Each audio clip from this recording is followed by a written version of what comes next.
عن أبي هريرة رضي الله تعالى عنه أنه قال قال رسول الله صلى الله عليه وسلم من قام ليلة القدر إيمانا واحتسابا غفر له ما تقدم من ذنبه।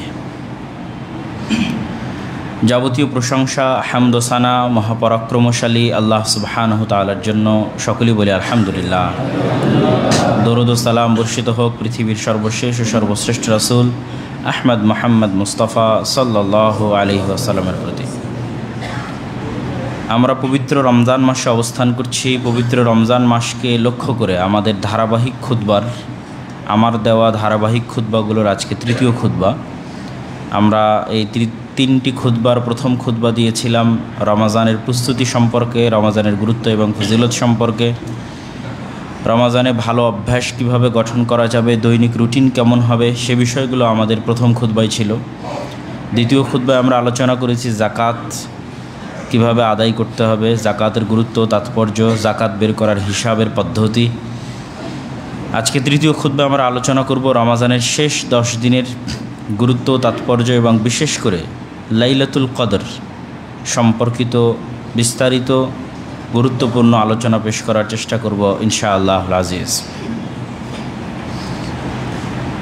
সম্মানিত উপস্থিতি, কদর শব্দের শাব্দিক অর্থ হচ্ছে, একটি অর্থ সম্মান এবং মর্যাদা, আর একটি অর্থ হচ্ছে কোনো কিছুকে নির্ধারণ করা। সম্মান এবং মর্যাদার বিষয়ে আল্লাহ সুবহানাহু তাআলা নিজেও পবিত্র কোরআনের কিছু আয়াতে কদর শব্দটা সম্মান এবং মর্যাদার জন্য ব্যবহার করেছেন। তো সেক্ষেত্রে লাইলাতুল কদরের অর্থ দাঁড়াবে যে এই রাত যে ব্যক্তি মূল্যায়ন করবে সে সম্মানিত হওয়ার যে ওসিলা পৃথিবীতে আছে সেই ওসিলার একটি ওসিলা সে অবলম্বন করল, তথা এই রাতকে জাগ্রত করার মাধ্যমে সে সম্মানিত হওয়ার রাস্তাকে অবলম্বন করল। আর আরেকটি যখন আমরা অর্থ করব নির্ধারণ করা, তখন অর্থ দাঁড়াবে এই রাতে আল্লাহ সুবহানাহু তাআলা ওয়াইফরাকু ফিহা কুল্লু আমরিন হাকিম, প্রত্যেক নির্ধারিত বিষয়বস্তু, মানুষের ভাগ্য, তাকদীর, আসমান এবং জমিন এবং তার মধ্যে যা কিছু হচ্ছে এবং হবে তার সব কিছুর নবায়ন, সব কিছুই তো পৃথিবী সৃষ্টির 50,000 বছর পূর্বে আল্লাহ সুবহানাহু ওয়া তাআলা লিখেছেন। তবে ফেরেশতাদেরকে সেই কাজগুলো সুষ্ঠুভাবে বন্টন করার জন্য আল্লাহ সুবহানাহু ওয়া তাআলা জানান 1 বছর পূর্বে। তো ফেরেশতাদের কাছে আল্লাহ সুবহানাহু ওয়া তাআলা সেটি হস্তান্তর করেন বা জানান যেই রাতে বা যেই দিনে, সেটি হচ্ছে লাইলাতুল কদর। যদি কদর শব্দের অর্থ আমরা করি নির্ধারণ করা, ফায়সালা করা, আর যদি কদর শব্দের অর্থ করি সম্মান এবং মর্যাদা, তাহলে এই রাত যারা জাগ্রত করবে তাদের সম্মান এবং মর্যাদার ব্যবস্থা আল্লাহ সুবহানাহু ওয়া তাআলা করবেন। তো প্রথমত আমাদের মধ্যে সবচেয়ে বেশি প্রসিদ্ধ হচ্ছে দ্বিতীয় অর্থটি, যে আল্লাহ সুবহানাহু ওয়া তাআলা এই রাতে তাকদীরের ফায়সালা নির্ধারণ করেন। তো এই বিষয়ে আমাদেরকে সংক্ষিপ্ত দু একটি কথা মনে রাখতে হবে যে পৃথিবী সৃষ্টির 50,000 বছর পূর্বে আল্লাহ সুবহানাহু ওয়া তাআলা যে তাকদীর লিখেছেন সেটি মূলত আল্লাহ সুবহানাহু ওয়া তাআলার জ্ঞান। তাকদীরের 4টা স্তরের 1 নম্বর স্তর হচ্ছে আল্লাহ সুবহানাহু ওয়া তাআলার জ্ঞান, তথা আল্লাহ সুবহানাহু ওয়া তাআলা জানেন আপনি এটি করবেন, এই জানাটা জ্ঞান। আপনি বাধ্যগত অবস্থায় করবেন, আপনাকে জোরপূর্বক করানো হবে, বিষয়টি এমন নয়। যেমন এখনও ডাক্তার যদি ক্যান্সার 4 স্টেজে পৌঁছে তাহলে ডাক্তার বলে দিতে পারে যে আপনার সর্বোচ্চ আপনি আর 6 সপ্তাহ থেকে 8 সপ্তাহ আপনি জীবিত থাকতে পারবেন। তাহলে এই যে ডাক্তার জানতে পারছে আগাম, এইটার কারণে, ডাক্তারের জানার কারণে সেই ব্যক্তি বাধ্যগত অবস্থায় মারা যাবে, বিষয়টা এমন নয়। কিন্তু ডাক্তারকে যে জ্ঞান আল্লাহ সুবহানাহু ওয়া তাআলা দিয়েছে সেই জ্ঞান থেকে সে জানতে পারছে যে এই ব্যক্তি মারা যাবে। তো দুনিয়াতেও সাধারণ মানুষ ন্যূনতম হালকা, সারা পৃথিবীর মানুষের কাছে যে জ্ঞান আল্লাহ সুবহানাহু ওয়া তাআলা দিয়েছেন, মিনাল ইলমি ইল্লা কালিলা, সেটা মহাসমুদ্রে সুই যদি ডুবানো হয় তাহলে সেই সুঁই ডুবালে মহাসমুদ্রের তুলনায় সুঁইয়ের সাথে লেগে থাকা পানি, আর আল্লাহ সুবহানাহু ওয়া তাআলার জ্ঞানের সাথে সারা পৃথিবীর সব মানুষের জ্ঞানের তুলনা ওই রকম। তো তারপরও মানুষ ন্যূনতম জ্ঞান নিয়েও মানুষ কিছু না কিছু বিষয়ে ভবিষ্যৎবাণী করতে পারছে। মানুষ জানতে পারছে যে আজকে বৃষ্টি হতে পারে, কালকে বৃষ্টি নাও হতে পারে, এতক্ষণ পর ঝড় হতে পারে, এত মাইল এত কিলোমিটার বেগে ঝড় হতে পারে। তো এই যে মানুষও জ্ঞান চর্চার মাধ্যমে আগাম জানতে পারছে, তাহলে যিনি সকল কিছুর জ্ঞান রাখেন তিনি অবশ্যই আগাম জানেন যে মানুষ কি করবে। এই জানাটাই তিনি লিখেছেন, লিখতে বলেছেন কলমকে, সেটিই তাকদীর। তবে অবশ্যই মানুষ প্রত্যেক যে কাজ করে সেই কাজ আল্লাহ সুবহানাহু ওয়া তাআলার অনুমতিতেই করে। আল্লাহ সুবহানাহু ওয়া তাআলার এই অনুমতিকে বলা হয় পৃথিবী পরিচালনায় আল্লাহ সুবহানাহু ওয়া তাআলার ইচ্ছা। আল্লাহ সুবহানাহু ওয়া তাআলার দুটি ইচ্ছা, একটি হচ্ছে আল্লাহ সুবহানাহু ওয়া তাআলার শারঈ, আর একটি আল্লাহ সুবহানাহু ওয়া তাআলার কাউনি। শারআন আল্লাহ এটি চান যে ইবলিস হেদায়েত প্রাপ্ত হোক, এই চাওয়াতে আল্লাহ সুবহানাহু ওয়া তাআলার কোনো ত্রুটি নাই। আল্লাহ এটি চান যে আবু জাহাল হেদায়েত প্রাপ্ত হোক, আবু তালেব ইসলাম গ্রহণ করুক। চান বলেই মুহাম্মদ সাল্লাল্লাহু আলাইহি ওয়াসাল্লামের মতো নবীকে পাঠিয়েছেন, দাওয়াতি কাজের ব্যবস্থা করে দিয়েছেন, দাওয়াত পৌঁছানোর ব্যবস্থা করে দিয়েছেন, কোরআনকে সংরক্ষণ করে দিয়েছেন, মানুষের মধ্যে জ্ঞান ছড়িয়ে দেওয়ার জন্য, কোরআন ছড়িয়ে দেওয়ার জন্য আলেম ওলামার ব্যবস্থা করেছেন, মসজিদ মাদ্রাসার ব্যবস্থা করেছেন। মানুষ হেদায়েত হবে এরকম প্রত্যেকটা ওসাইল, প্রত্যেকটা কারণ এবং মাধ্যম পৃথিবীতে আল্লাহ রেখেছেন। তথা আল্লাহ সুবহানাহু ওয়া তাআলা চান যে মানুষ হেদায়েত প্রাপ্ত হোক, ফেরাউনও হেদায়েত প্রাপ্ত হোক, ইবলিসও হেদায়েত প্রাপ্ত হোক, আবু জাহলও হেদায়েত প্রাপ্ত হোক। কিন্তু ফেরাউন যেই মুহূর্তে আল্লাহ সুবহানাহু ওয়া তাআলাকে লঙ্ঘন করতো, দাবি করছে আনা রাব্বুকুমুল আলা, আমি তোমাদের প্রতিপালক, অথবা ইবলিস যখন দাবি করছে যে আমি সিজদা করব না, তখন আল্লাহ সুবহানাহু ওয়া তাআলা জোর করে আর ইবলিসকে সিজদা করাননি। ইবলিস যে সিজদা করব না বলছে, আল্লাহ সুবহানাহু ওয়া তাআলা চাইলে ইবলিসকে জোর করে সিজদা করাতে পারেন, কেন তিনি হচ্ছেন খালিক, সৃষ্টিকর্তা। তিনি চাইলে ইবলিসকে তখনই মেরে ফেলতে পারেন, তার রূহ কবজ করে নিতে পারেন, তার মুখের বাক শক্তি ছিনিয়ে নিতে পারেন, তার শ্রবণ শক্তি ছিনিয়ে নিতে পারেন, কিন্তু আল্লাহ সুবহানাহু ওয়া তাআলা সেটি করেননি। তথা আল্লাহ সুবহানাহু ওয়া তাআলার দেওয়া ক্ষমতা ব্যবহার করেই সে পৃথিবীতে অনাচার এবং অন্যায় ছড়াচ্ছে। মানুষ যখন কোনো গুনাহের কাজে লিপ্ত হয়, তখন সে আল্লাহর দেওয়া শক্তি ব্যবহার করে। আমরা যখন কান দিয়ে অশ্লীল জিনিস শুনি, আল্লাহ চাইলে আমাদের কানকে বধির করে দিতে পারেন, কিন্তু এই কানে শ্রবণ শক্তি আল্লাহই দিয়েছে। আমরা যখন অশ্লীল দৃশ্য দেখি, এই চোখে দৃষ্টিশক্তি আল্লাহই দিয়েছে। তথা প্রত্যেকটা কাজ করার সময় আল্লাহ সুবহানাহু ওয়া তাআলার অনুমতি শামিল থাকে, ওই কাজের সাথে সম্পৃক্ত থাকে। আল্লাহ চাইলে সেটি আটকাতে পারেন, কিন্তু আল্লাহ পৃথিবীকে যে সেটআপের উপর তৈরি করেছেন, সেই সেটআপে এই ধরনের ব্যতিক্রম ঘটনা ঘটে না। আল্লাহ ছুরিকে তৈরি করেছেন কাটার জন্য, অন্যায়ভাবেও যদি কাটা হয় তো কেটে যাবে, তথা অন্যায়ভাবেও যদি একজন নিরপরাধ মানুষের উপর ছুরি চালায় তো ছুরি কাটবে, এটাই ছুরির কাজ। মানুষ রাসায়নিক দিয়ে বিভিন্ন পদার্থ দিয়ে বোমা তৈরি করেছে, তো ওইটার কাজই আল্লাহ নির্ধারণ করে রেখেছেন যে সে ফাটলে, বিস্ফোরণ ঘটলে মানুষ মারা যাবে। তো সেই বিস্ফোরণ যদি ফিলিস্তিনের সবচেয়ে পরহেজগার আল্লাহওয়ালা মানুষের উপর হয়, তবুও বিস্ফোরণ ঘটবে, এটাই পৃথিবীর নিয়ম, এভাবেই পৃথিবী সেট আপ হয়েছে। কিন্তু আল্লাহ সুবহানাহু ওয়া তাআলা কখনো কখনো আটকান, সেটাকেই বলা হয় মুজিজা। যেমন ইব্রাহিম আলাইহিস সালাতু ওয়াস সালামকে আগুনে নিক্ষেপ করা হয়েছে, তা আগুনকে তো এই জন্যই আল্লাহ সৃষ্টি করেছে সে জ্বালিয়ে দিবে। তাতে তার মধ্যে ইমানদার নিক্ষেপ করা হোক আর কাফের নিক্ষেপ করা হোক, ইমানদার কি আগুন জ্বালায়নি?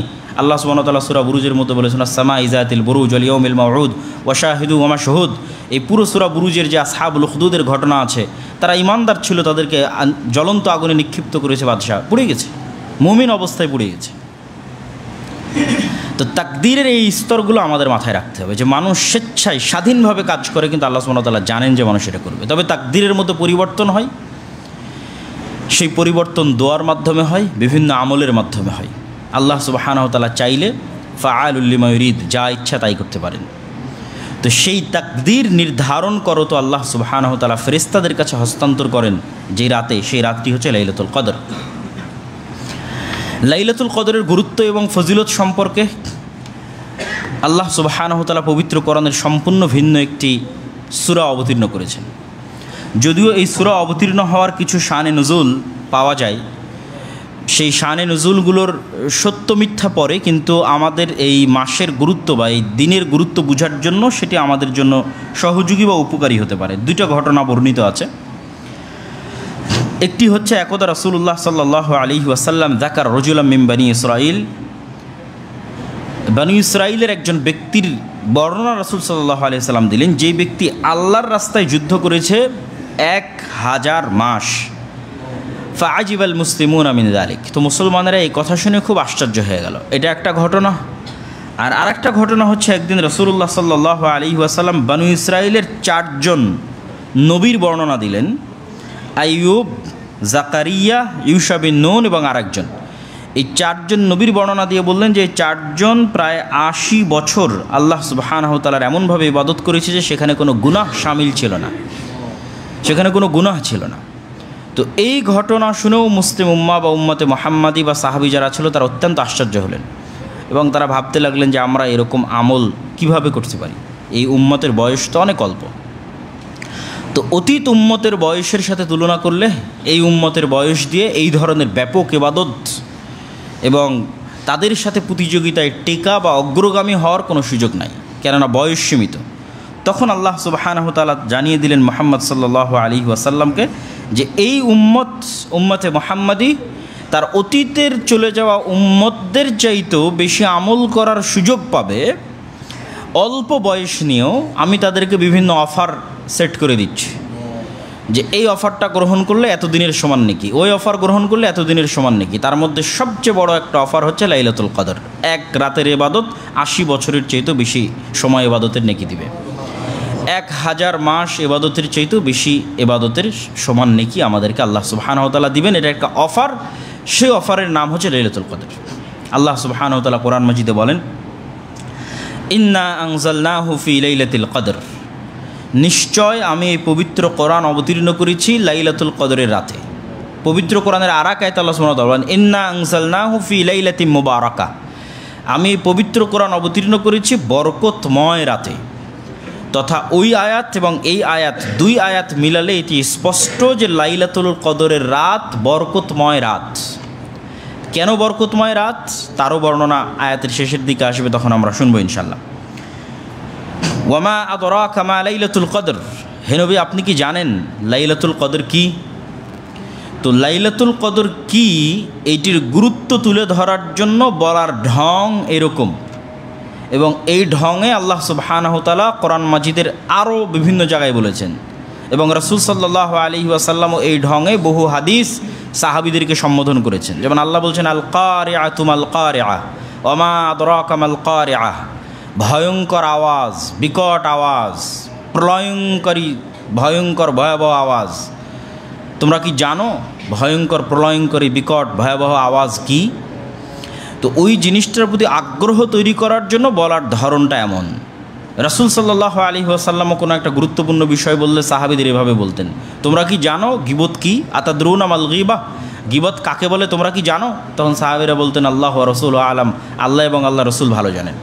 তো ঠিক আল্লাহ সুবহানাহু ওয়া তাআলা ওই স্টাইলে বলতেছেন, ইন্না আনজালনাহু ফি লাইলাতিল কদর, আমি তো কোরআন অবতীর্ণ করেছি লাইলাতুল কদরে, কিন্তু তোমরা কি জানো লাইলাতুল কদর কি?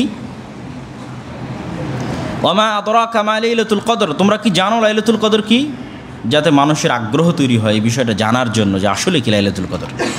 যে রাতের কথা আল্লাহ বলছেন এই রাতে কোরআন অবতীর্ণ করেছেন, আবার আল্লাহ জিজ্ঞেস করছেন সেই রাত কি, তখন আল্লাহ এবার নিজেই উত্তরে বলছেন, লাইলাতুল কদরি খায়রুম মিন আলফি শাহর, লাইলাতুল কদর হচ্ছে 1000 মাসের সমান না, 1000 মাসের চাইতেও শ্রেষ্ঠ।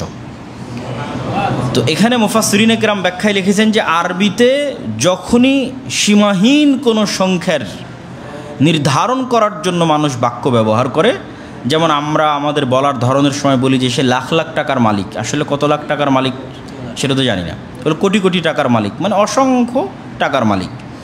তো ঠিক আরবিতে বলার গতি হচ্ছে যখন কোনো কিছুকে সীমাহীন বোঝানোর চেষ্টা করা হয় তখন বলা হয় হাজার বা হাজার হাজার। তো এখানে হাজার দ্বারা নির্ধারিতই হাজার এটা নয়।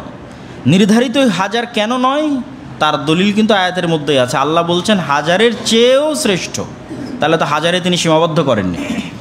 তাহলে যেহেতু হাজারে সীমাবদ্ধ করেননি, আর যেহেতু তৎকালীন এবং বর্তমান আরবি ভাষাতেও কোনো একটা কিছুর সীমাহীন বোঝানোর জন্য বলা হয় হাজার হাজার, তথা লাইলাতুল কদর এরকম হাজারো মাসের ইবাদতের চাইতে উত্তম। তো কত উত্তম আল্লাহ সুবহানাহু ওয়া তাআলা ভালো জানে।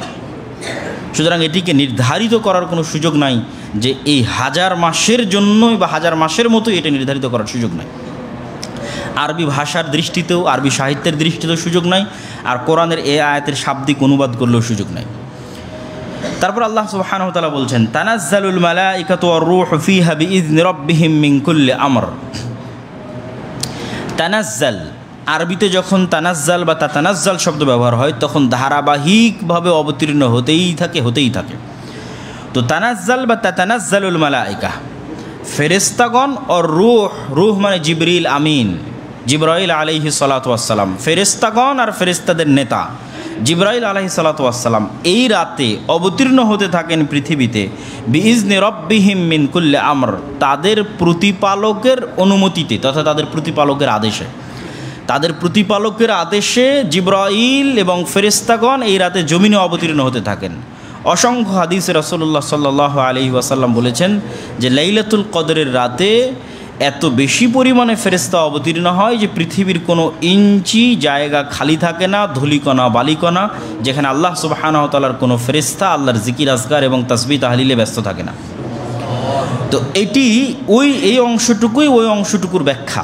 যখন শুরুতে বলেছিলাম যে ইন্না আনজালনাহু ফি লাইলাতিন মুবারাকাহ, যে এই রাত বরকতময় রাত, তো আপনারা খুব ভালোভাবেই জানেন যে বরকতের মাত্রা অনুযায়ী ফেরেশতা অবতীর্ণ হয়।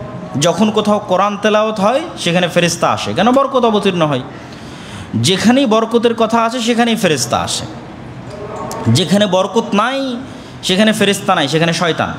সেটা বাড়িতে প্রবেশের ক্ষেত্রে হোক, খাওয়ার ক্ষেত্রে হোক, প্রত্যেকটা ক্ষেত্রে, কোরআন তেলাওয়াতের ক্ষেত্রে হোক, একটা মজলিসুল জিকির ইসলামী আলোচনা অনুষ্ঠান হোক, হাফাতহুমুল মালাইকা, বরকত অবতীর্ণ হওয়ার মাত্রা অনুযায়ী ফেরেশতা অবতীর্ণ হয়। তথা বরকতের মাত্রা কম, ফেরেশতার সংখ্যা কম, বরকতের মাত্রা বেশি, ফেরেশতার সংখ্যা বেশি, ঝাঁক ধরে ফেরেশতা আসে। তো লাইলাতুল কদর কি পরিমাণ বরকতময় হতে পারে, লাইলাতুল কদরের বরকত কতটা সীমাহীন এবং কতটা অগণিত অসংখ্য হতে পারে যে এত বেশি পরিমাণে ফেরেশতা অবতীর্ণ হয় বরকত নিয়ে, বরকতের সাথে, যে পৃথিবীতে একটা ইঞ্চি জায়গা খালি থাকে না যেখানে ফেরেশতা থাকে না। তাহলে এত বেশি সংখ্যক ফেরেশতা অবতীর্ণের সাথে কানেকশন হচ্ছে বরকতের। তাতানাজ্জালুল মালাইকাতু ওয়ার রূহ, জিবরাইল আমিন নিজে অবতীর্ণ হয় এবং কোটি কোটি অগণিত ফেরেশতা অবতীর্ণ হয় এবং পৃথিবীর 1 ইঞ্চি জায়গা খালি থাকে না ফেরেশতা থেকে, মানে ওই রাতে এত বেশি পরিমাণে বরকত অবতীর্ণ হয়। সালামুন হিয়া হাত্তা মাতলাইল ফাজর, এই বরকত অব্যাহত থাকে সূর্যোদয় পর্যন্ত, ফজরের আজান পর্যন্ত, ফজর পর্যন্ত এই বরকত অব্যাহত থাকে। সম্মানিত উপস্থিতি, এই আমরা একটি সূরার অনুবাদ করলাম হালকা সংক্ষিপ্ত ব্যাখ্যা সহ, যেই সূরাটা মূলত লাইলাতুল কদর কেন্দ্রিক একটি সূরা। লাইলাতুল কদর সম্পর্কে রাসূলুল্লাহ সাল্লাল্লাহু আলাইহি ওয়াসাল্লাম এবং তার সাহাবী তারা কেমন কি ইবাদত করতেন এবং কি ফজিলত বর্ণনা করেছেন সে বিষয়ে আমরা দু একটি হাদিস দেখি। عن عائشة أم المؤمنين رضي الله تعالى عنها أنها قالت, আয়েশা রাদিয়াল্লাহু তাআলা আনহা থেকে বর্ণিত তিনি বলেন, কানান নবী সাল্লাল্লাহু আলাইহি ওয়াসাল্লাম ইযা দাখালাল আশরু শাদ্দা মিযরাহ, যখন রমজানের শেষ 10 দিন প্রবেশ করত আল্লাহর নবী তার লুঙ্গি বেঁধে নিতেন বা গামছা বেঁধে নিতেন। আমরা যদি গ্রামের ভাষায় বলি যে গ্রামে যখন কোনো শক্ত কাজ করার জন্য মানুষ যায় তখন আমরা আমাদের আঞ্চলিক ভাষায় বলি লেংটি মারা বা নেংটি মারা বা কাঁচা মারা, তথা একটা ভারী জিনিস উত্তোলন করতে যাবে, ভারী জিনিস কাটতে যাবে, তো লুঙ্গি পরিহিত অবস্থায় থাকতে লুঙ্গিতে কাঁচা মারে। অথবা বাড়ির মা এবং বোনেরা এবং ভাবিরা যখন কাজ করে তখন ওড়না কোমরের সাথে পেঁচিয়ে নেয়, শাড়ির আঁচল কোমরের সাথে পেঁচিয়ে নেয়। তথা শক্তিশালী কোনো কাজ করার আগের যুগ থেকেই এটা একটা গতি যে কাপড়কে গুটিয়ে নিয়ে শরীরের সাথে বাঁধা হয় ভালো ভারী কোনো কিছু করার জন্য। তো ওইটাকেই উদাহরণ হিসেবে, রূপক হিসেবে আয়েশা রাদিয়াল্লাহু তাআলা আনহা তুলে ধরছেন যে আল্লাহর নবীর শেষ 10 দিন আসলে আল্লাহর নবীর প্রস্তুতির ধরনটা এমন হতো যে বিশাল কোনো কাজের জন্য মানুষ যেমন কাঁচা মারে অথবা আঁচল কোমরের সাথে বেঁধে নেয়, গামছা কোমরের সাথে বেঁধে নেয়, ঠিক সেরকম ভয়াবহ ভয়ঙ্কর কঠিন প্রস্তুতি রাসূলুল্লাহ সাল্লাল্লাহু আলাইহি ওয়াসাল্লাম নিতেন যখন রমাদানের শেষ 10 দিন প্রবেশ করত। ওয়া আহইয়া লাইলাহু ওয়া আইকাদা আহলাহু, নিজে শেষ 10 দিনের রাত, 10 রাতের রাত জাগতেন, ওয়া আইকাদা আহলাহু, পরিবারকে জাগাতেন। শুধু নিজে জেগে ক্ষান্ত হতেন না, আইকাজা, জাগাতেন আহলাহু, তার পরিবারকে। আয়েশা রাদিয়াল্লাহু তাআলা থেকে বর্ণিত, তিনি আরও বলেন, কানা রাসূলুল্লাহ সাল্লাল্লাহু আলাইহি ওয়াসাল্লাম ইয়াজতাহিদু ফিল আশরিল আওয়াখির মা লা ইয়াজতাহিদু ফি গায়রিহি। রাসূল সাল্লাল্লাহু আলাইহি ওয়াসাল্লাম শেষ 10 দিনে যা পরিশ্রম করতেন রমাজানের আর বাকি 20 দিনে সেই রকম পরিশ্রম করতেন না। এবং স্বয়ং রাসূলুল্লাহ সাল্লাল্লাহু আলাইহি ওয়াসাল্লাম তিনি বলেন যে লাইলাতুন খায়রুম মিন আলফি শাহর মান হুরিমা খায়রাহা ফাকাদ হুরিমা কুল্লাহ। যে ব্যক্তি লাইলাতুল কদরের কল্যাণ থেকে বঞ্চিত হয়ে গেল সে যেন রমাজান এবং পৃথিবীর সকল কল্যাণ থেকে বঞ্চিত হয়ে গেল। লাইলাতুল কদরের মতো এক মহান রাতের কল্যাণ থেকে যে ব্যক্তি বঞ্চিত হয়ে গেল সে যেন রমাজানের সকল কল্যাণ অথবা সমগ্র পৃথিবীর সকল কল্যাণ অথবা তার সারা জীবনের সকল কল্যাণ থেকে বঞ্চিত হয়ে গেল। আরেকটি হাদিস তো আমরা সকলেই জানি যে রাসূলুল্লাহ সাল্লাল্লাহু আলাইহি ওয়াসাল্লাম বলেছেন, মান ইয়াকুম লাইলাতাল কদরি ঈমানান ওয়া ইহতিসাবান গুফিরা লাহু মা তাকাদ্দামা মিন যামবি। কেউ যদি ঈমানের সাথে নেকির আশায় তথা গুনাহবিহীন অবস্থায় নেকির আশায় লাইলাতুল কদর পেয়ে যায়, লাইলাতুল কদরের রাতে ইবাদত করার সুযোগ পেয়ে যায় তথা লাইলাতুল কদর খুঁজতেছে এবং তার ভাগ্যের সাথে লাইলাতুল কদর মিলে গেছে এবং তার পক্ষে সক্ষম হয়েছে, সম্ভব হয়েছে যে সে লাইলাতুল কদরের রাতে ইবাদত করবে আল্লাহর সন্তুষ্টির জন্য, গুনাহবিহীন অবস্থায় নেকির আশায় লাইলাতুল কদরের রাতে ইবাদত করবে, এই সুযোগ যে ব্যক্তি পেয়ে গেছে তার অতীতের সকল গুনাহ আল্লাহ ক্ষমা করে দিবেন। লাইলাতুল কদরের রাতের জাগার এটি একটি বড় সুযোগ এবং সুবিধা। লাইলাতুল কদর কখন হয়? রাসূলুল্লাহ সাল্লাল্লাহু আলাইহি ওয়াসাল্লামের এই মর্মে অসংখ্য এবং বিভিন্ন বিবরণ রয়েছে, যেই বিবরণগুলোর অসংখ্য হাদিস এই মর্মে পাবেন। কখনো তিনি বলছেন শেষ 10 দিন, কখনো বলছেন শেষ 7 দিন, কখনো বলছেন প্রথম 10 দিন এবং শেষ 10 দিন, কখনো বলছেন পুরো রমাজান। অসংখ্য হাদিস পাওয়া যাবে এবং আমরা কিছু আলামতও জানবো লাইলাতুল কদরে রাসূল সাল্লাল্লাহু আলাইহি ওয়াসাল্লামের মুখ থেকে। তবে বেশিরভাগ হাদিস এবং বেশিরভাগ সহিহ হাদিস বুখারী মুসলিম সহ অন্যান্য গ্রন্থে যদি আমরা সকল হাদিসকে একত্রিত করি তাহলে বেশিরভাগ হাদিস এই মর্মে অবতীর্ণ হয়েছে বা এই মর্মে বর্ণিত হয়েছে যে রমাজানের শেষ দশকে লাইলাতুল কদর এবং শেষ দশকের বিজোড় রাতে, শেষ দশকে এবং শেষ দশকের বিজোড় রাতে। শেষ দশকের কথাটা ব্যাপকভাবে এসেছে আর তার মধ্যেও কিছু কিছু ক্ষেত্রে এসেছে শেষ দশকের বিজোড় রাতে। তা আমরা এর মধ্যে থেকে দুই একটি হাদিস আপনাদের সামনে তুলে ধরব। আবু সাঈদ আল খুদরি রাদিয়াল্লাহু তাআলা আনহু থেকে বর্ণিত, তিনি বলেন, আন্না রাসূলুল্লাহ সাল্লাল্লাহু আলাইহি ওয়াসাল্লাম ইতাকাফা আল-আশর আল-আউয়াল মিন রমাদান। আল্লাহর নবী রমাজানের শুরু থেকেই ইতিকাফ করা শুরু করলেন এবং লাইলাতুল কদর অনুসন্ধান করা শুরু করলেন। তো তিনি রমাজানের প্রথম 10 দিন ইতিকাফ করলেন, তারপরে রমাজানের মধ্যের 10 দিন ইতিকাফ করলেন, তারপরে শেষ 10 দিন ইতিকাফ করবেন। এরকম সময় রাসূল সাল্লাল্লাহু আলাইহি ওয়াসাল্লাম সাহাবীদের ডেকে বলছেন, ইন্নী ইতাকাফতুল আশর আল আউয়াল আলতামিসু হাদিহিল লাইলা সুম্মা ইতাকাফতুল আশর আল আওসাত সুম্মা উতিতু ফাকিলা লাহা ইন্নাহা ফিল আশরিল আওয়াখির। যে আমি রমাজানের প্রথম 10 দিন ইতিকাফ করে লাইলাতুল কদর অনুসন্ধান করেছি, রমাজানের মধ্যের 10 দিন অনুসন্ধান করে লাইলাতুল কদর অনুসন্ধান করে রাত্রি জাগরণ করেছি এবং ইতিকাফ করেছি। আমার মনে হচ্ছে যে লাইলাতুল কদর ইন্নাহা ফিল আশরিল আওয়াখির, রমাজান মাসের শেষ 10 দিন। ফামান আহাব্বা মিনকুম ইয়াতাকিফ ফালিয়াতাকিফ। সুতরাং যারা ইতিকাফ করতে চায় তারা যেন রমজানের শেষ 10 দিনে ইতিকাফ করে, যারা ইতিকাফ করতে চায় তারা যেন রমজানের শেষ 10 দিন ইতিকাফ করে। এবং তিনি আরও বলছেন, ওয়া ইন্নী আসজুদু সাবিহাতাহা ফি তিনিন ওয়া মাইন। আর আমি দেখছি স্বপ্নে যে আমি লাইলাতুল কদরের রাতে সিজদা করছি কর্দমাক্ত মাটিতে, তথা পানি এবং মাটি একত্রিত হলে যেই আকার ধারণ করে ভিজা মাটি, কর্দমাক্ত মাটি, সেই কর্দমাক্ত মাটিতে আমি লাইলাতুল কদরে সিজদা করছি। তো যেই দিন এই কথা রাসূল সাল্লাল্লাহু আলাইহি ওয়াসাল্লাম বলছেন সেই দিন ছিল 21 রাত। তো সাহাবা একরাম বর্ণনা দিচ্ছেন যে কদ কামা ইলা সুবহি ফামাতারাতিস সামা ফাওয়াকাফা আল মসজিদ فأبصرت الطين والماء فخرج حين فرغ من صلاة الصبح وجبينه وروثة أنفه فيهما الطين والماء। বলছে এই রাতে আসমান বৃষ্টি বর্ষণ করলো, 21-এর রাতে। ফামাতারাতি সামা, আসমান বৃষ্টি বর্ষণ করলো, মানুষজন মসজিদেই আটকা থেকে গেল, বাড়িতে যেতে পারলো না।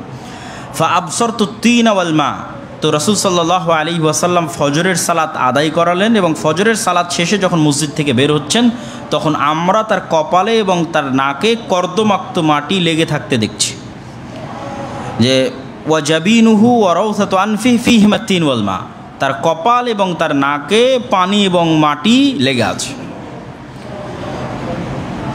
ওয়াইদা হিয়া লাইলাতু 21 মিনাল আশরিল আওয়াখির, যদিও এইটা তখনকার 21-এর রাতের বর্ণনা সাহাবায়ে কেরাম দিচ্ছেন, কিন্তু নির্ধারিতভাবে কোনো মুহাদ্দিস বা আলেম ওলামা তারা নির্ধারিতভাবে কোনো রাতকে নির্ধারিত করতে নিষেধ করেছেন এবং রাসূল সাল্লাল্লাহু আলাইহি ওয়াসাল্লামও কোনো রাতকে সেভাবে নির্ধারিত করেননি। এবং বহু হাদিসে, যেটা আমি বারবার বলতেছি, বহু হাদিসে রাসূল সাল্লাল্লাহু আলাইহি ওয়াসাল্লাম বলছেন ইলতামিসুহা ফিল আশরিল আওয়াখির, তোমরা শেষ 10 দিনে লাইলাতুল কদর অনুসন্ধান করো এবং শেষ 10 দিনের বিজোড় রাত্রিতে তোমরা লাইলাতুল কদর অনুসন্ধান করো। এবার আমরা লাইলাতুল কদরের কিছু আলামত দেখি। একটা আলামত তো আমরা এই হাদিসের মধ্যেই পেয়ে গেলাম, যে লাইলাতুল কদরের আলামতের অন্যতম একটি আলামত হচ্ছে যে সেই রাতে বৃষ্টি হতে পারে এবং সেই রাতে কর্দমাক্ত মাটিতে রাসূল সাল্লাল্লাহু আলাইহি ওয়াসাল্লাম সিজদা করেছেন। তো কর্দমাক্ত মাটিতে সিজদা তখনই করবেন যখন আসমান থেকে বৃষ্টি বর্ষণ হবে। তো অন্যান্য হাদিসে রাসূলুল্লাহ সাল্লাল্লাহু আলাইহি ওয়াসাল্লাম লাইলাতুল কদরের যে আলামতগুলো তুলে ধরেছেন সেই দু একটা আলামত আমরা আপনাদের সামনে তুলে ধরবো। তার আগে আরও একটি হাদিস, যে আল্লাহর নবী লাইলাতুল কদর নির্ধারিত করেননি এই মর্মে একটা স্পষ্ট হাদিস। আন উবাদা ইবনে সামিত রাদিয়াল্লাহু তাআলা আনহু থেকে বর্ণিত, তিনি বলেন, খারাজা রাসূলুল্লাহ সাল্লাল্লাহু আলাইহি ওয়াসাল্লাম লিয়ুখবিরানা বিলাইলাতিল কদর, একদিন আল্লাহর নবী আমাদের মধ্যে বের হলেন এবং তিনি আমাদেরকে সংবাদ দিতে চাইলেন কবে লাইলাতুল কদর। ফাতালাহা রাজুলান মিনাল মুসলিমিন, তো মুসলমানদের দুইজন ব্যক্তি পরস্পরে মারামারি করছিল। আল্লাহর নবী বের হয়ে দেখেন যে দুইজন মুসলমান মারামারি করতেছে। তখন রাসূল সাল্লাল্লাহু আলাইহি ওয়াসাল্লাম তাদের মারামারি মিটিয়ে দিতে গিয়ে তিনি বলছেন, খরাজতু লিউখবিরাকুম বিলাইলাতিল কদর, আসলে আমি তো বের হয়েছিলাম বাড়ি থেকে তোমাদেরকে লাইলাতুল কদর কবে সে বিষয়ে স্পষ্ট তোমাদেরকে সংবাদ দেব। ফাতালাহা ফুলান ও ফুলান, কিন্তু বের হয়ে দেখি যে এই দুইজন ব্যক্তি মারামারি করতেছে। ফারুফে, তো লাইলাতুল কদর কবে এই জ্ঞানটা আমার থেকে উঠিয়ে নেওয়া হয়েছে। ওয়া আসা আন ইয়াকুনা খায়রান লাকুম, আর আমি আশা করছি যে লাইলাতুল কদর কবে এই জ্ঞানটা আমার থেকে উঠিয়ে নেওয়া তোমাদের জন্য কল্যাণকর। ফালতামিসুহা ফিত তাসিআহ ওয়াস সাবিআহ ওয়াল খামিসাহ, তোমরা শেষ 10 দিনের পঞ্চম, সপ্তম, নবম এইভাবে বিজোড়গুলো রাসূল সাল্লাল্লাহু আলাইহি ওয়াসাল্লাম উল্লেখ করতে থাকলেন। এই বিজোড়গুলোতে তোমরা অন্বেষণ করতে থাকো। তো পঞ্চম, শেষ 10 দিনের পঞ্চম সপ্তম মানে রমাজান শেষ হতে আর 5 দিন বাকি, রমাজান শেষ হতে আর 7 দিন বাকি, রমাজান শেষ হতে আর 9 দিন বাকি, রমাজান শেষ হতে আর 3 দিন বাকি, এইভাবে হিসাবটা হচ্ছে এইভাবে। তো এই দিনগুলোতে, এই রাতগুলোতে তোমরা অনুসন্ধান করো। তো এই হাদিস থেকে দুটো বিষয় স্পষ্ট, যে পারস্পরিক ঝগড়া বা গণ্ডগোলের মাধ্যমে অনেক জ্ঞান বা অনেক রহমত বা কল্যাণকর জিনিস আমাদের থেকে উঠে যেতে পারে, যেমন রাসূল সাল্লাল্লাহু আলাইহি ওয়াসাল্লামের নিকট থেকে উঠিয়ে নেওয়া হয়েছে। 2, উঠিয়ে নেওয়ার মধ্যে কল্যাণ কি? যদি নির্ধারিত একটি দিনই নির্ধারণ করে দেওয়া হতো তাহলে তো আসলে পরীক্ষার প্রশ্নপত্র ফাঁস হয়ে গেল। আর আল্লাহ সুবহানাহু ওয়া তাআলা সেভাবে কখনোই প্রশ্নপত্র ফাঁস করেন না। বিশেষ করে এই ধরনের গুরুত্বপূর্ণ এবং ব্যাপক অফার আছে, এইটার জন্য কে কত পরিশ্রম করে। যে সবচেয়ে বেশি পরিশ্রম করবে সে কি করবে? সে রমাজানের প্রত্যেক রাতে আল্লাহর ইবাদত করবে এবং জাগবে। তো যে রমাজানের প্রত্যেক রাতে আল্লাহর ইবাদত করবে এবং জাগবে তার লাইলাতুল কদর মিস হওয়ার কোনো সম্ভাবনা নাই। তো সে সবচেয়ে পরিশ্রমী ছাত্র, তো সবচেয়ে পরিশ্রমী ছাত্র সবচেয়ে ভালো রেজাল্ট করবে।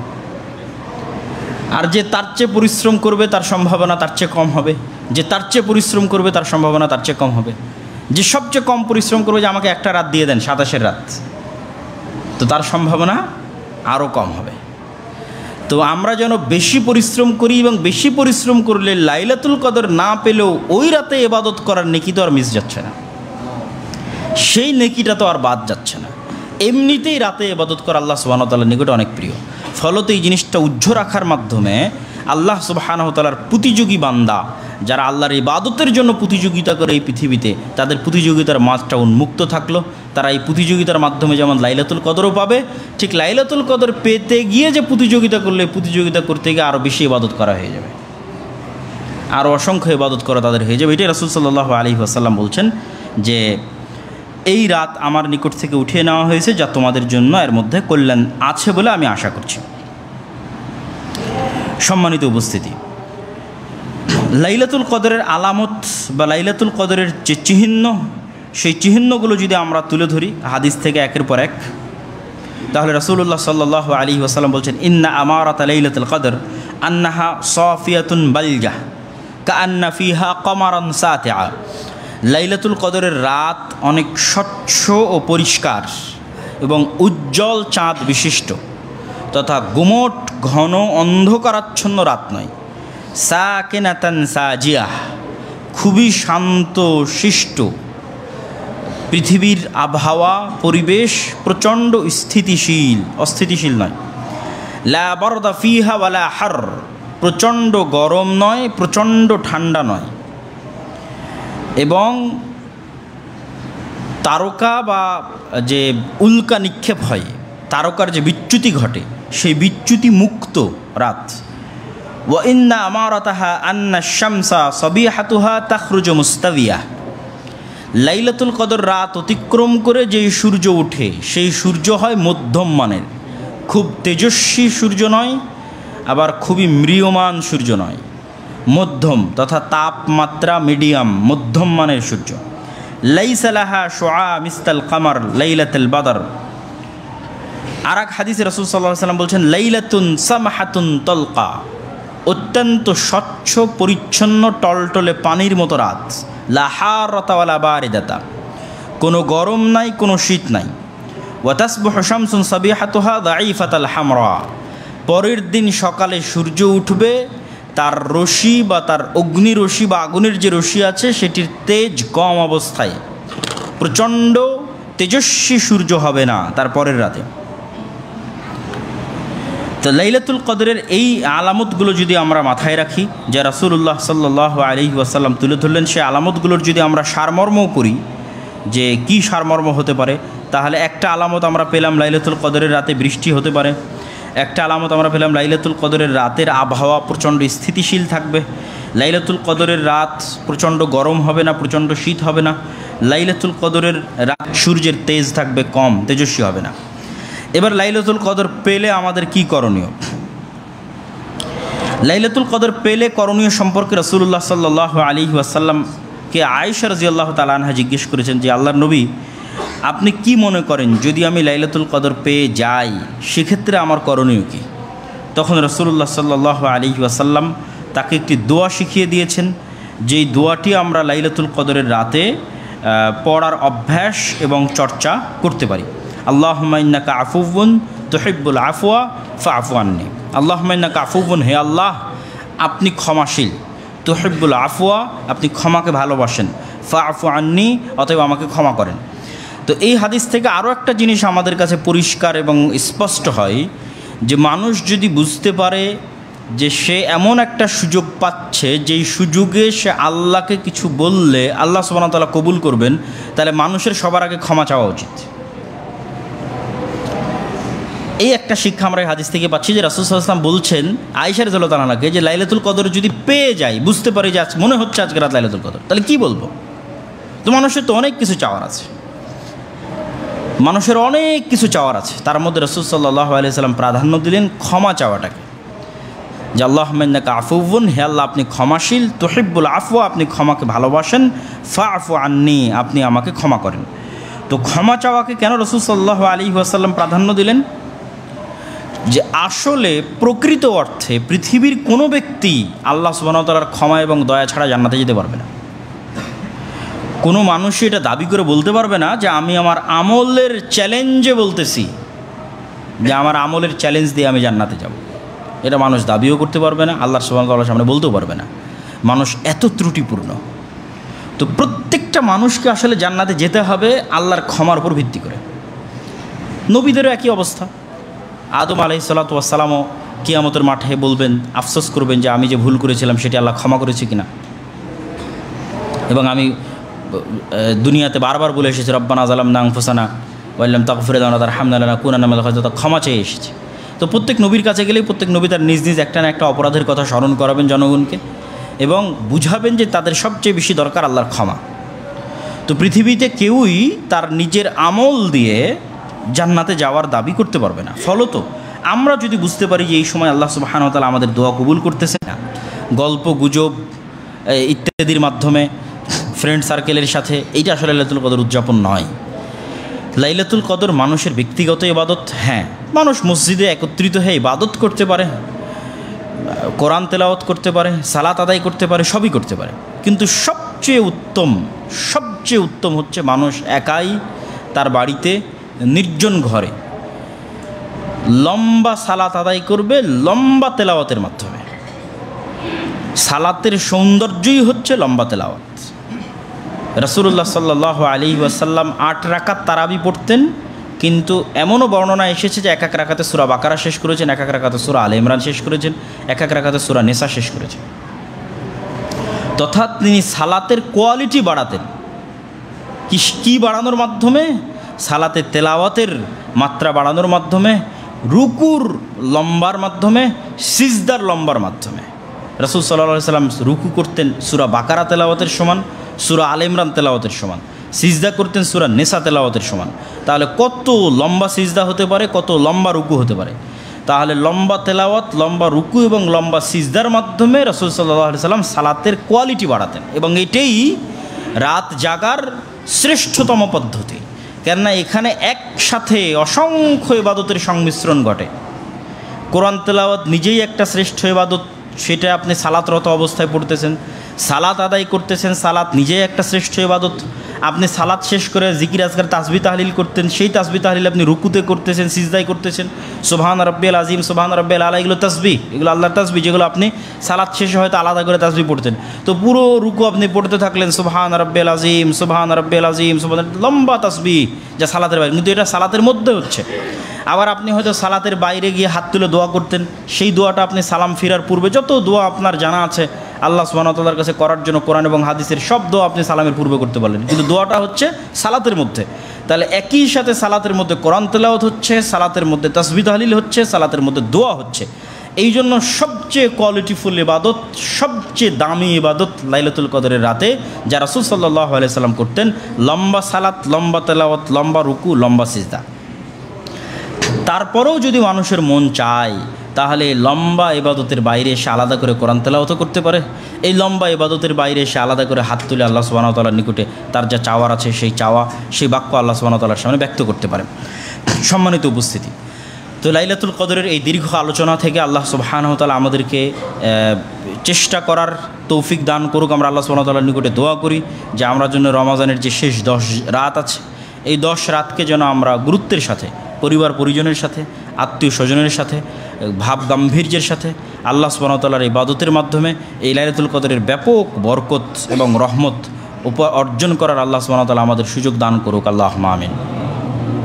আর বক্তব্যের শেষে আপনাদের সাথে জরুরি দু একটি কথা যা আপনারা অবগত আছেন যে আমাদের এখানে তারাবির সালাত হচ্ছে এবং সুন্নাত পদ্ধতিতে সুললিত এবং সুমধুর তাজবিদের সাথে যে বিশুদ্ধ তেলাওয়াত, সেই তেলাওয়াতের মাধ্যমে ধীরস্থিরভাবে তারাবির সালাত হচ্ছে। যারা নিয়মিত আসেন আলহামদুলিল্লাহ, যারা আসেন না তাদেরকেও আমরা এখানে তারাবির সালাতে আসার উদাত্ত আহ্বান জানাচ্ছি। পাশাপাশি আমাদের এখানে ইফতারির ব্যবস্থাও থাকছে এবং ইফতারিতে আপনাদেরকে শরীক হওয়ার আমরা উদাত্ত আহ্বান জানাচ্ছি। যে আমাদের একদিনের ইফতারিতে মোটামুটি 5,000 টাকার মতো খরচ হয়ে থাকে। 70-80 থেকে 90 জন মানুষ মোটামুটি এখানে ইফতারি করে। তো আপনারা একদিনের যদি কেউ ইফতারি করাতে চান তাহলে এই পরিমাণ অর্থ আমাদের অফিসে জমা দিলে আপনার পক্ষ থেকে সেই দিনের ইফতারির দায়িত্ব পালন করা হবে। এবং এটা একটা ব্যাপক গুরুত্বপূর্ণ ইবাদত। সেটা হচ্ছে আপনি নিজে তো সিয়াম থেকে নেকি পেলেন, ইফতারকারীদের ইফতার করানোর মাধ্যমে তাদের সিয়ামের নেকিটাও আপনি বোনাস হিসেবে লুফে নিলেন। যা সৌদি আরবে যদি আপনি গিয়ে থাকেন তাহলে দেখবেন যে মদিনার মানুষ কিভাবে প্রতিযোগিতা করে এই মানুষকে ইফতার করানোর জন্য। তারা তাদের ধন সম্পদ, স্ত্রী পুত্র, আত্মীয় স্বজন, বাচ্চা কাচ্চা সব নিয়ে ইফতারির সরঞ্জামাদি নিয়ে তারা আসরের পর থেকে মসজিদে নববীতে উপস্থিত থাকে। এই যে একটা কালচার তাদের মধ্যে গড়ে উঠেছে মানুষকে ইফতার করানোর, এইটা আমাদের মধ্যেও ডেভেলপ করা উচিত এবং এই সুযোগ হাতছাড়া করা উচিত নয় যে আমি আমার আর এক মুসলিম ভাইকে ইফতার করানোর সুযোগ গ্রহণ করব। এই সুযোগটা আপনারা গ্রহণ করতে পারেন। আর আলহামদুলিল্লাহ আমাদের এখানে কোর্স চলতেছে, কোরআন শিক্ষার কোর্স চলতেছে, আরবি শিক্ষার কোর্স চলতেছে। মেয়েদের জন্য সম্পূর্ণ ভিন্ন, মহিলা শিক্ষিকা দ্বারা অনলাইন অফলাইন দুইটাই। তো সেই কোর্সগুলোরও আপনারা সুযোগ নিতে পারেন। সুযোগ এই জন্য নিতে পারেন, বলবেন যে ক্লাস শুরু হয়ে গেছে কীভাবে সুযোগ নিব। আমাদের ক্লাসগুলো যেহেতু রেকর্ডেড, সেই রেকর্ডেড ক্লাসগুলো আপনি পাস্ট ক্লাসগুলো ভর্তি হওয়ার মাধ্যমে আমাদের ক্লাসগুলো করার সুযোগ পাবেন। সুতরাং এই কোর্সগুলোতে আমি আপনাদের ভর্তি হওয়ার উদাত্ত আহ্বান জানাচ্ছি। আর সর্বোপরি রমাজান মাস হিসেবে রাসূলুল্লাহ সাল্লাল্লাহু আলাইহি ওয়াসাল্লাম তার অন্তরের বিশুদ্ধতার কারণে, যেমন আমরা গত জুমাতে আলোচনা করেছি জাকাত বিষয়ে, যে জাকাত সম্পদের বিশুদ্ধতা এবং অন্তরের বিশুদ্ধতা নির্ধারণ করে। জাকাত তো আমরা আদায় করবই, তার পাশাপাশি আমরা আমাদের দানের হাত প্রশস্ত করার চেষ্টা করব। এই দাওয়া সেন্টার ব্যয়বহুল খরচ আছে, সেটিতে আপনারা আন্তরিকভাবে রমজান মাসকে লক্ষ্য করে আপনাদের দানের হাতকে প্রসারিত করবেন। আর জাকাতের বিষয়ে অবশ্যই আপনারা জামিয়া সালাফিয়া সহ অন্য যে প্রতিষ্ঠানগুলো আছে সেই প্রতিষ্ঠানগুলোর প্রতি দৃষ্টি দেওয়ার চেষ্টা করবেন। জাকাতের খাতগুলো আমরা উল্লেখ করেছি গত জুমার খুতবায়, সেগুলোর ভিত্তিতে এই সমস্ত দিনী শিক্ষা প্রতিষ্ঠান যেখানে ইয়াতিম লালিত পালিত হয়ে থাকে এবং যেখানে কোরআন এবং হাদিসের চর্চা হয়ে থাকে, তাদেরকেও জাকাতের একটি অংশ দেওয়া যায়। আল্লাহ সুবহানাহু ওয়া তাআলা আমাদেরকে পুরো রমজানে বিশুদ্ধভাবে সকল আমলগুলো বিশুদ্ধভাবে পালন করার তৌফিক দান করুক, আল্লাহুম্মা আমিন। পাশাপাশি যে বর্তমান বাংলাদেশে যে একটা সমস্যা দেখা যাচ্ছে, যে রমজান মাসে প্রকাশ্য ধূমপান করার যে একটা টেন্ডেন্সি, বা এটা নিয়ে অনলাইন অফলাইন বিভিন্ন আলোচনা এবং সমালোচনা, এটার বিরুদ্ধে আমাদের সামাজিক আন্দোলন নিজ নিজ জায়গা থেকে গড়ে তোলা উচিত। যে অন্যায়ের বিরুদ্ধে আন্দোলন। রমজান মাস এক মহৎ পবিত্র মহান মাস। এই পবিত্র মহান মাসের অপবিত্রকরণ বা এই পবিত্র মহান মাসের সম্মানকে লঙ্ঘন করা এবং সেইটাকে আবার মানবাধিকারের নাম দেওয়া, এই ধরনের নেহায়াত নেক্কারজনক কাজের বিরুদ্ধে আমাদের সামাজিকভাবে আন্দোলন গড়ে তোলা উচিত। আমাদের আত্মীয় স্বজন, পাড়া প্রতিবেশী, আমাদের সন্তান সন্ততি, কাউকে যেন আমরা এরকম বেহায়া বখাটে করে গড়ে না তুলি যে তাদের কারণে আমাদের দুর্নাম হয় সমাজে, পিতামাতার দুর্নাম হয় সমাজে। এই ধরনের সন্তান এবং এই ধরনের প্রজন্ম থেকে আল্লাহ সুবহানাহু ওয়া তাআলা আমাদের হেফাজত করুক। আর এই ধরনের যারা কার্যকলাপে লিপ্ত আছে তাদের অন্তরকে আল্লাহ সুবহানাহু ওয়া তাআলা নরম করে তাদেরকে হেদায়েত হওয়ার তৌফিক দান করুক, আল্লাহুম্মা আমিন। পাশাপাশি রমজানের যে শুধু এইভাবেই অপমান করা হয় তা কিন্তু নয়। দেখবেন যে সামনে ঈদ আসতেছে, ঈদকে লক্ষ্য করে কত বেহায়া সব সিনেমা আর কত সব গানের ট্রেইলার সেগুলো উন্মোচন করা হবে, আবার সেগুলোর ছবি দেওয়ালে দেওয়ালে ঝুলবে রমজান মাসের মধ্যেই। তো সব দিকে আমাদের সোচ্চার হতে হবে। এই ধরনের রমজানকে কেন্দ্র করে বা ঈদকে কেন্দ্র করে এই ধরনের বেহায়াপনা এবং বেলিল্লাপনাকে কখনোই আশ্রয় দেওয়া উচিত নয়। আল্লাহ সুবহানাহু ওয়া তাআলা আমাদেরকে রমজানের এই সুমহান মর্যাদা এবং সুমহান সম্মান এটিকে রক্ষা করো, তার পবিত্রতাকে রক্ষা করো এই মাস ইবাদতের মাধ্যমে, দান সাদকা এবং জাকাতের মাধ্যমে, লাইলাতুল কদরকে জাগ্রত করার তৌফিক দেওয়ার মাধ্যমে পার করার তৌফিক দান করুক, আল্লাহুম্মা আমিন। আমরা যেন এমনভাবে রমজান অতিক্রম করতে পারি যে আমরা রমজানের যে অফারগুলো আছে নিষ্পাপ হওয়ার, সেই নিষ্পাপ হিসেবে যেন আমরা রমজান মাসকে অতিক্রম করতে পারি, আল্লাহুম্মা আমিন। আলহামদুলিল্লাহ ওয়াহদা ওয়াসসালাতু ওয়াসসালামু আলা মান লা নাবিয়্যা বা'দাহু ইয়া আইয়ুহাল্লাযীনা আমানু সাল্লু আলাইহি ওয়া সাল্লিমু তাসলিমা। আল্লাহুম্মা সাল্লি আলা মুহাম্মাদ ওয়া আলা আলি মুহাম্মাদ কামা সাল্লাইতা আলা ইব্রাহিম ওয়া আলা আলি ইব্রাহিম ইন্নাকা হামিদুম মাজিদ। আল্লাহুম্মা বারিক আলা মুহাম্মাদ ওয়া আলা আলি মুহাম্মাদ কামা বারাকতা আলা ইব্রাহিম ওয়া আলা আলি ইব্রাহিম ইন্নাকা হামিদুম মাজিদ। ربنا ظلمنا أنفسنا وإن لم تغفر لنا وترحمنا لنكونن من الخاسرين. ربنا ظلمنا أنفسنا وإن لم تغفر لنا وترحمنا لنكونن من الخاسرين. ربنا ظلمنا أنفسنا وإن لم تغفر لنا وترحمنا لنكونن من الخاسرين. ربنا آتنا في الدنيا حسنة وفي الآخرة حسنة وقنا عذاب النار. ربنا آتنا في الدنيا حسنة وفي الآخرة حسنة وقنا عذاب النار. رب ارحمهما كما ربياني صغيرا. رب ارحمهما كما ربياني صغيرا. رب ارحمهما كما ربياني صغيرا. رب ارحمهما كما ربياني صغيرا. رب ارحمهما كما ربياني صغيرا. اللهم انصر المسلمين المظلومين المؤمنين المجاهدين في فلسطين. اللهم انصر المؤمنين المظلومين المجاهدين في فلسطين. اللهم انصر المؤمنين المسلمين المظلومين المجاهدين في فلسطين. اللهم اخذل اليهود والنصارى والكفرة والمشركين. اللهم اخذل اليهود والنصارى والكفرة والمشركين. اللهم اخذل اليهود والنصارى والكفرة والمشركين. اللهم احفظ بلادنا وبلاد سائر المسلمين. اللهم احفظ بلادنا من كيد الكائدين ومكر الماكرين. اللهم وفق ولاة أمرنا لما تحب وترضى. اللهم وفق ولاة أمرنا لما تحب وترضى. اللهم اشف مرضانا ومرضى جميع المسلمين. اللهم ارحم موتانا وموتى جميع المسلمين. سبحان ربك رب العزة عما يصفون وسلام على المرسلين والحمد لله رب العالمين.